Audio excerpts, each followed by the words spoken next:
¿Cómo están ustedes? Soy la doctora Ana Nogales. ¿Cómo se encuentran? Estamos nuevamente aquí hablando de estos temas que tanto nos interesan, temas que afectan tanto a nuestra comunidad, pero este tema del día de hoy realmente le afecta a todas las comunidades. Esto no es algo que sea solamente de la comunidad latina, el asalto sexual. Este es un tema que a nadie le gusta hablar. A nadie le gusta hablar de los problemas tan severos que pueden haber tenido, traumas que pueden haber tenido con respecto al asalto sexual. Pero es importante que lo hablemos porque es la única forma de poder prevenir que esto siga pasando en el futuro. Tenemos que hablar de este tema. Por eso es que este mes se ha dedicado justamente a la concientización acerca del asalto sexual.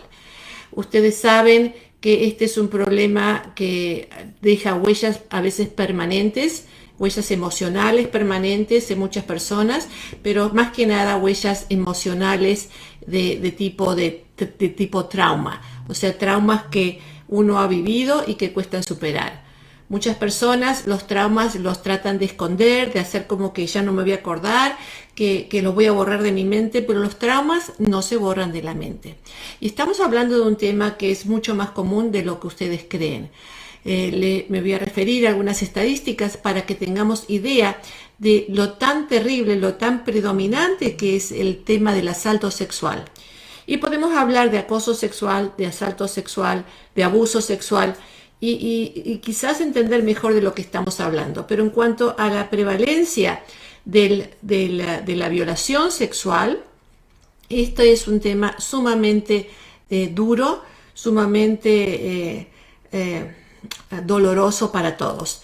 Déjenme decirles que hay más o menos por año en los Estados Unidos solamente más de 700,000 casos de personas que han sido violadas o que han sido intentadas de ser violadas. Pero estamos hablando en los Estados Unidos y estamos hablando de estos casos que se han reportado.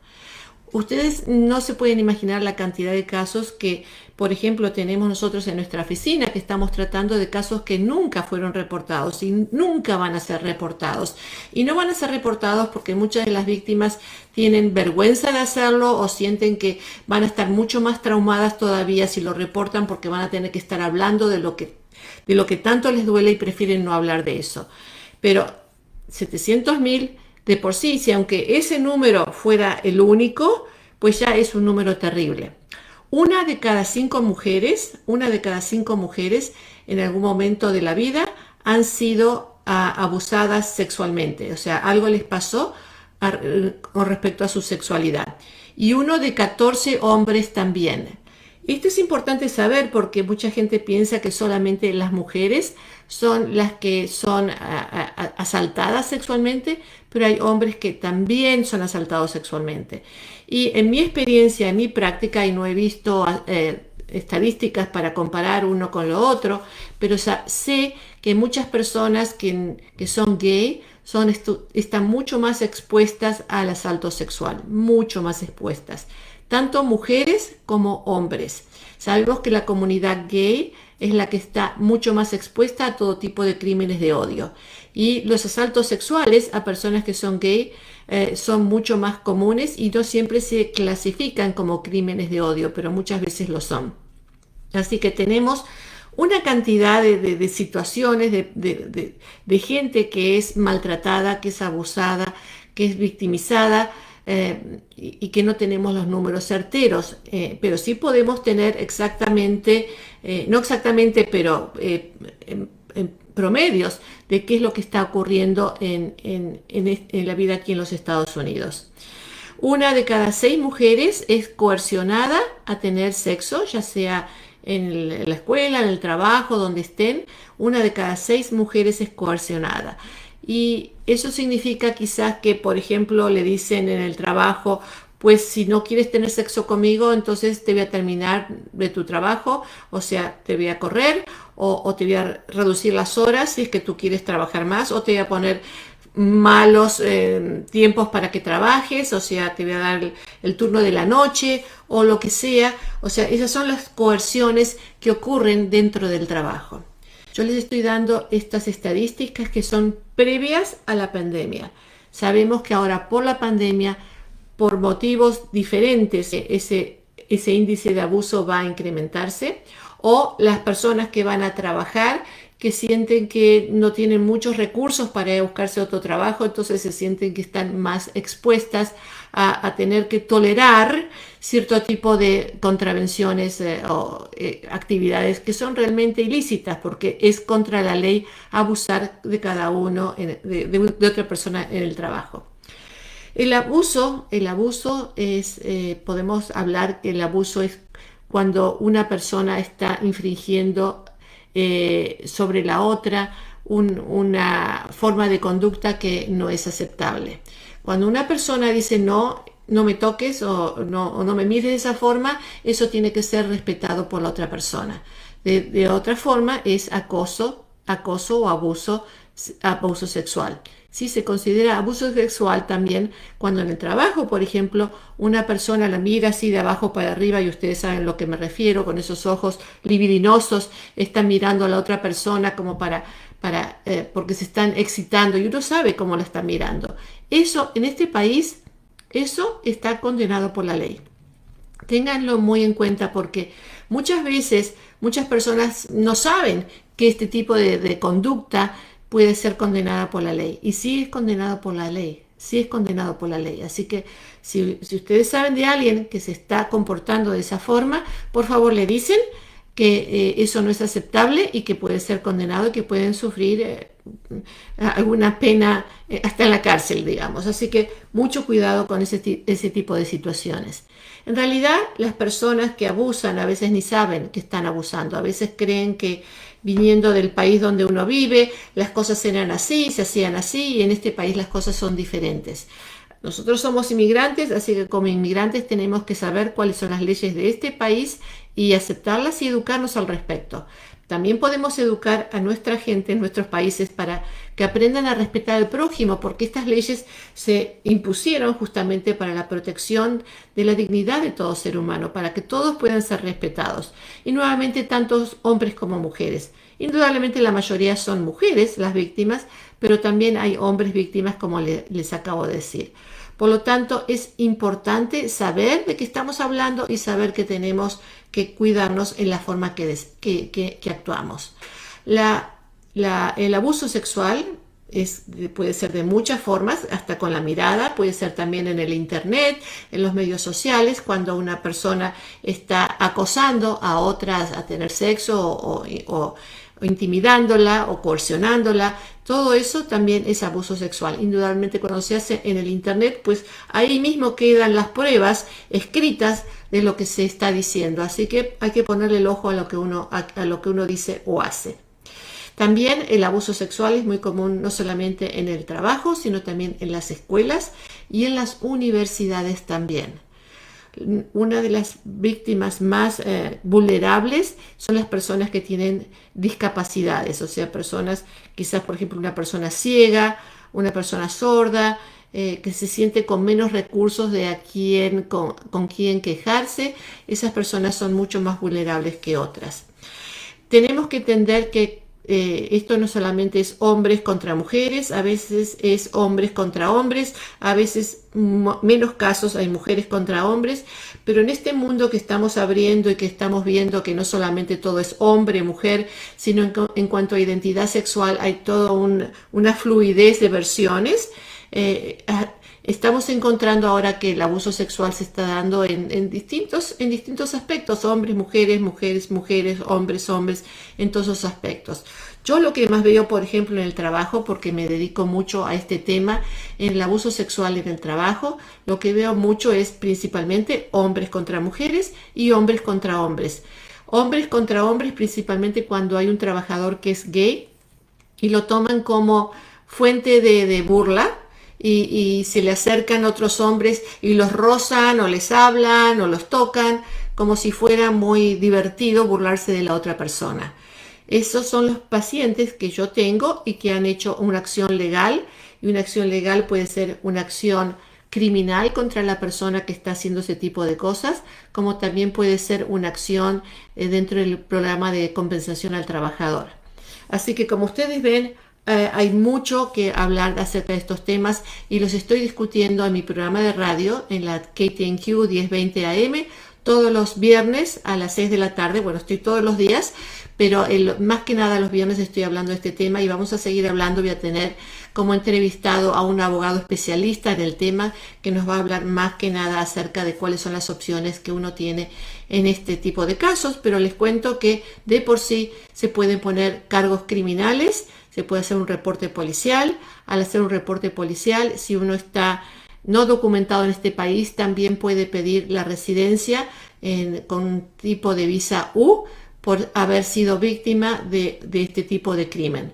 ¿Por qué? Porque esto de lo que le estoy hablando es un crimen. La mayoría de las víctimas son menores de 25 años, pero también tenemos un alto porcentaje de víctimas en adolescentes y también en niños. Lamentablemente tengo que decirles que hasta niños de 3, 4 años ocasionalmente ha habido un bebé también, porque los bebés succionan. Ustedes se pueden imaginar el resto. Pero tenemos niños de 3 o 4 años que tenemos en tratamiento que han sido víctimas de abuso sexual. ¿Qué les parece a ustedes? Realmente una cosa tan terrible, una tragedia, no solamente para ese niño, sino para toda la familia. Por eso es importante que hablemos, porque vemos que el tipo de abuso sexual a veces se da de generación en generación en generación. Y ustedes dirán, ¿cómo puede ser? ¿Cómo puede ser? Pues sí, así es. Fíjense que así es. No solamente es por el medio ambiente donde uno vive, con la gente que uno vive, porque sabemos que la mayoría de los casos de abuso sexual están realizados por un miembro de la familia, alguien con quien uno vive, alguien que está ahí, el tío, el abuelo, hasta a veces el mismo padre, alguien con quien uno está viviendo. Así que se da en generaciones y generaciones. Generalmente vemos que el patrón es que, por ejemplo, una mujer que ha sido violada en su niñez quiere cubrir su propia historia personal, quiere no verla, quiere evitarla de su mente, quiere borrar el dolor de su mente y no quiere hablar del tema. Entonces lo ignora por completo. Cada vez que surge el tema por un lado o por otro, se hace un lado para ignorar el dolor. Que ese es una reacción en cierta forma normal, tratar de uno ignorar el dolor. Pero al no confrontarlo, al no hacer una terapia, al no hablarlo más, ese dolor sigue estando ahí dentro de su mente y sigue actuando y ella sigue reaccionando frente a situaciones que le hacen acordar a ese trauma. Entonces quizás se ponga muy irritable con su marido o con sus hijos o cuando algo ocurra que le haga recordar ese sentimiento. Y aunque no lo recuerde, aunque ella no relacione, me estoy poniendo tan enojada porque me pasó eso en mi niñez, aunque no lo relacione, sí está inconscientemente relacionado y esta persona está reaccionando a ese tema.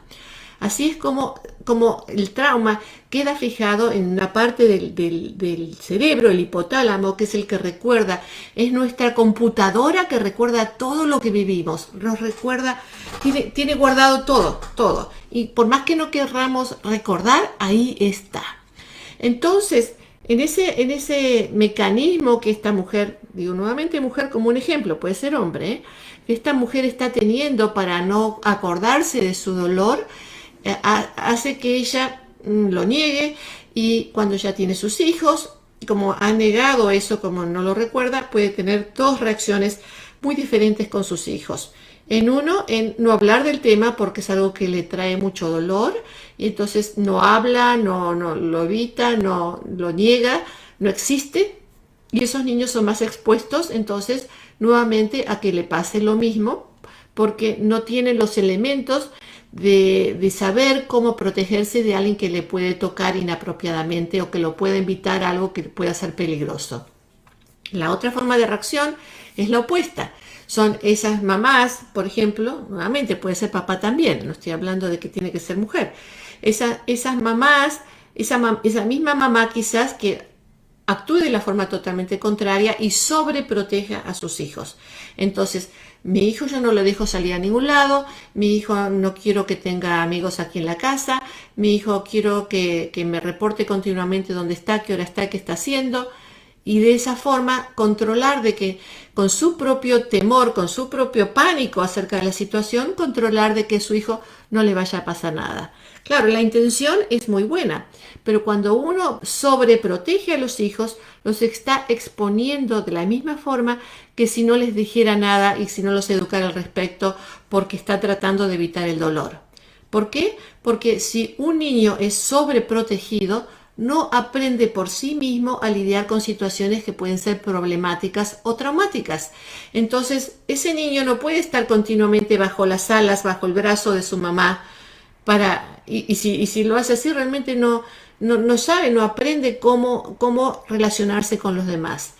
Lo más importante es darle esa libertad a ese niño pero que ese niño sepa cuáles son las pautas de alguien que lo pueda estar molestando inapropiadamente, alguien que le pueda llegar a decir cosas inapropiadas, alguien que lo pueda tocar inapropiadamente. Por lo general, el abuso sexual comienza con pequeñas cositas como diciendo, qué lindo, qué bello, y eso va subiendo, va progresando, qué bien que te queda esa ropa, y después va progresando, mira qué bien que te marca tus curvas, y sigue progresando y progresando los comentarios, y después viene una mano sobre un hombro, o después viene una mano sobre un muslo, y como va creciendo lo que se dice el grooming, ¿no? Va creciendo esa forma de relacionarse, entonces es más difícil para la persona poder establecer los límites y decir, hey, esto ya se pasó de línea. Pero tenemos que enseñar a nuestros hijos cuándo es pasarse de línea. Esa es la forma de prevenir para que el abuso sexual se mantenga, se perpetúe de una generación a la otra. Hay que enseñarles hasta dónde son los límites, ¿no? Que un abrazo está bien, pero un abrazo demasiado apropiado ya puede ser inapropiado, ya puede ser algo que uno pueda decir, no, esto me molesta. Es importante que los niños, niños, indistintamente puedan decir, hasta aquí, ¿no? Agradezco tu abrazo, pero esto es demasiado para mí, prefiero que no me abraces así. Ese beso de saludo está muy bien, pero este fue inapropiado, no me gusta que lo hagas y no lo vuelvas a hacer. Y que se sientan empoderados para decir lo que tienen que decir, no que se sientan inhibidos y pensando que a lo mejor están actuando mal o que están faltándole el respeto a una persona adulta. Esto de cuestión del respeto es muy importante en nuestra comunidad latina porque les enseñamos a los niños que los adultos deben ser respetados, que hay que escuchar a los adultos. Pero ¿a qué adultos hay que respetar? ¿A qué adultos hay que escuchar? Los adultos de la familia que quieren bien para el bien para los hijos, pero hay otros adultos y a veces también dentro de la familia que no tienen las mismas intenciones que nosotros como padres o como madres queremos darle. Así que es importante enseñarles que si una persona se siente incómoda por cómo es vista, cómo le están mirando, cómo le están hablando, cómo le están tocando o acariciando o besando, lo que sea, uno tiene que decir, no, esto no es apropiado, esto no es para mí. Así que hay muchas formas de trabajar en estas situaciones. El acoso sexual en el trabajo, por ejemplo, es algo que por ley se llama discriminación. Es discriminación, está bajo las leyes de discriminación en el trabajo. El 79% de las mujeres y el 21% de los hombres en esa forma, en esa ratio, quiero decir, en esa distribución, podría decir, el 79% son mujeres y el 21% son hombres de los que son acosados sexualmente en el trabajo, y la mayoría son por los supervisores, pero muchos son también por otros compañeros de trabajo o a veces por clientes con quien uno está trabajando. Es muy importante reportar el acoso sexual en el trabajo. Es muy importante reportar el asalto sexual. ¿Por qué? Porque es una forma de prevenir que hayan otras víctimas también, y también por uno mismo, para uno sentirse que uno está haciendo algo por la dignidad personal. Entonces, mucha gente no reporta porque tiene vergüenza, porque no quiere hacerle daño quizás a la familia de esta persona. Esto me hace recordar a un caso en el que he trabajado cuando el supervisor acosaba y violaba a las trabajadoras. Y he visto 8 personas dentro de de ese mismo ambiente de trabajo. Y una de ellas me dijo, es que yo no quería reportarlo porque conozco a la esposa y me da mucha pena por la esposa.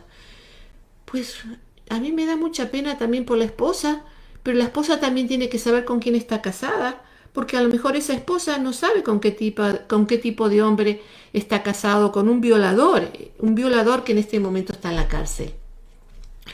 Acabo de hablar otro caso esta mañana de otro hombre en un restaurante rozándole a esta mujer, a esta trabajadora.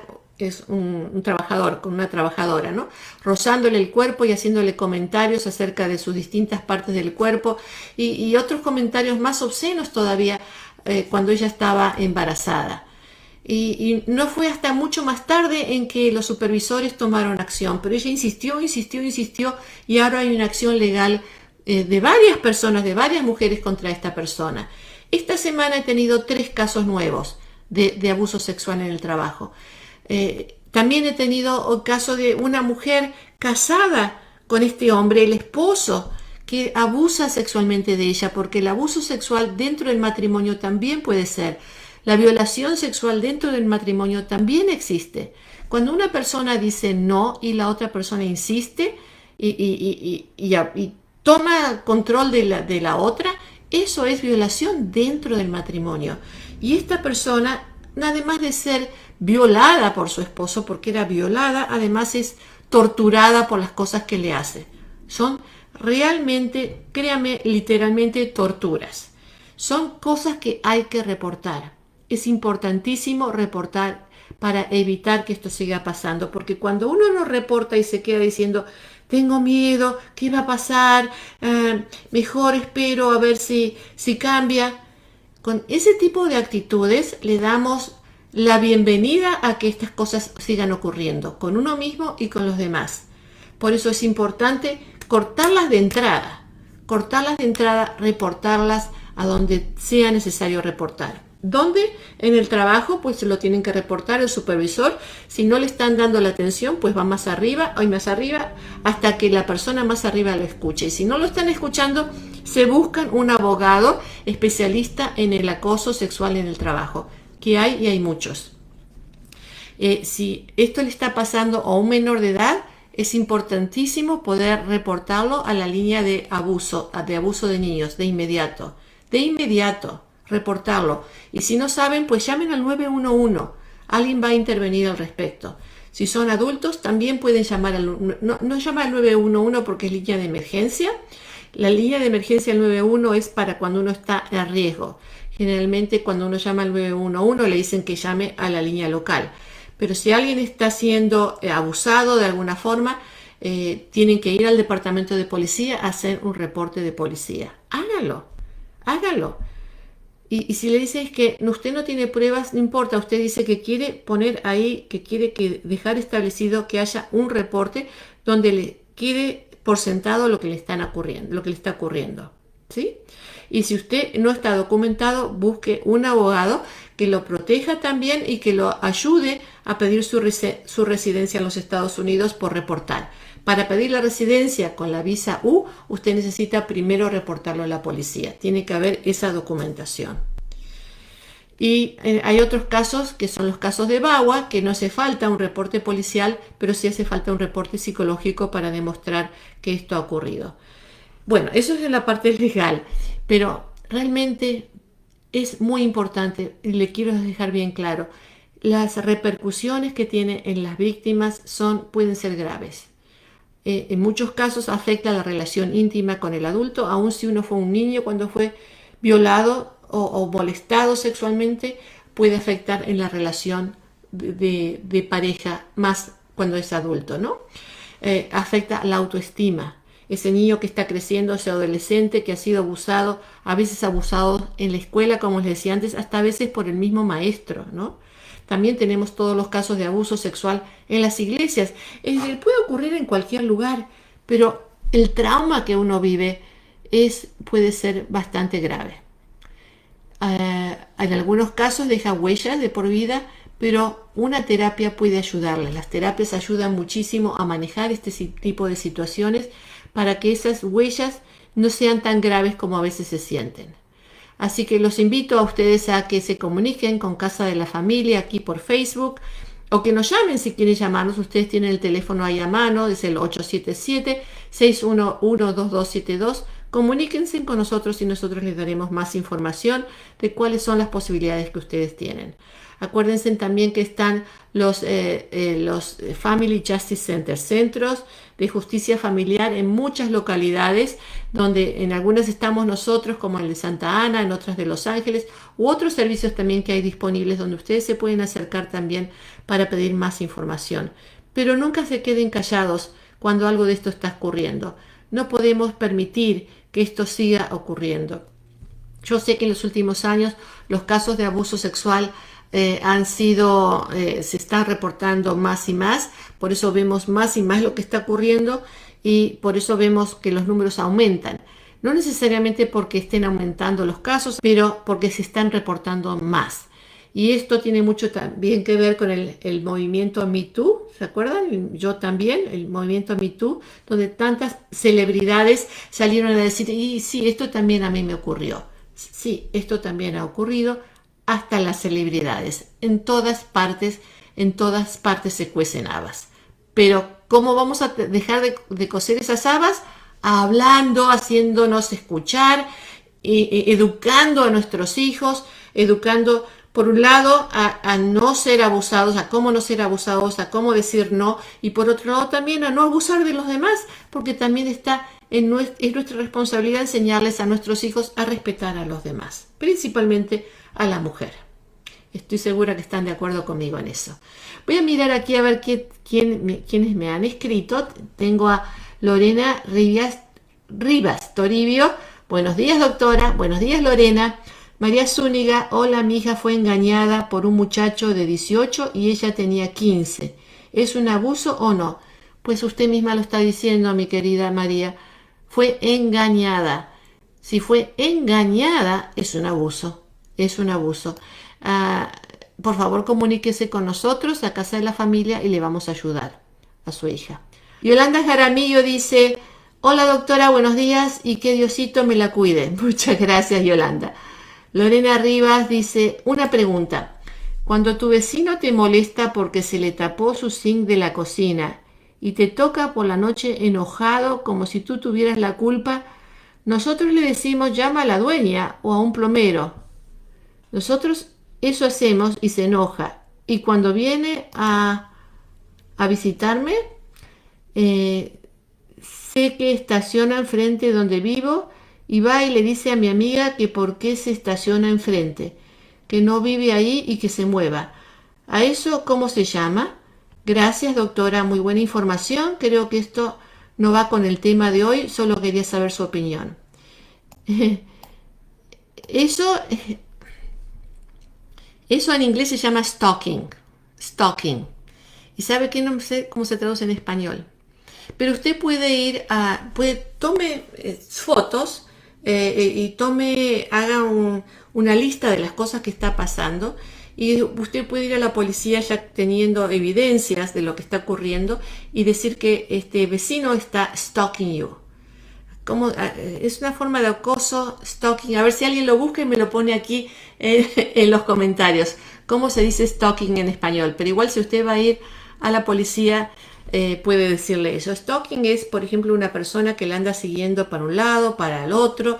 Sale usted del trabajo y ahí se la encuentra. Sale usted del mercado y ahí está. La anda persiguiendo por un lado o por otro. Eso es stalking. Parecería que esto es lo que me está diciendo. Lo está molestando y es severo. El stalking es bastante molesto, ¿no? Porque uno se encuentra con esa persona, da la vuelta y ahí está de nuevo. Es bien molesto, pero puede ser parado con una orden de restricción. Así es como se llama. También puede ir usted a un Family Justice Center, un centro de justicia familiar, y pedir ahí que le ayuden.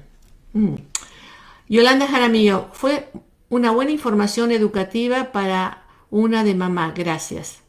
Sí, como mamá tenemos que enseñar a los hijos qué es el tocar bien, una caricia, caricitas, y cuando ya ese tocar es molesto, cuando ese tocar ya no debe de existir, cuando uno tiene que decir no, y no hace falta que haya una regla general. Si uno se siente incómodo con que a uno le vengan a hacer así en la cabeza, pues uno puede decir no me toques en la cabeza. Por ejemplo, a mi nieta, una de mis nietas, le molesta mucho que le estén acariciando y tocando.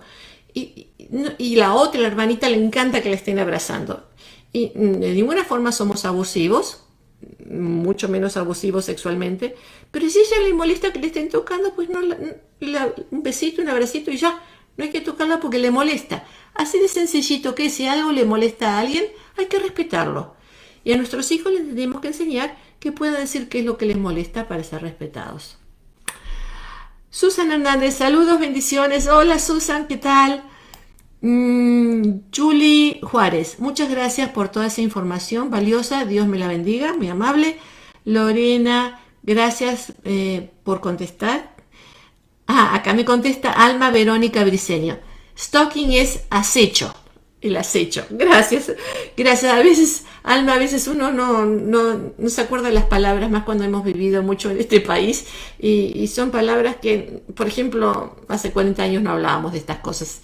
Así que son palabras incorporadas nuevamente en nuestro vocabulario, pero aquí en los Estados Unidos. Pero bueno, ya sabemos, es el acecho. ¿Ok? Gracias, muchas gracias por tener siempre un asistente ahí que me está ayudando con algo que a mí se me escapa. Bueno, espero que les haya ayudado esto. Hasta muy pronto.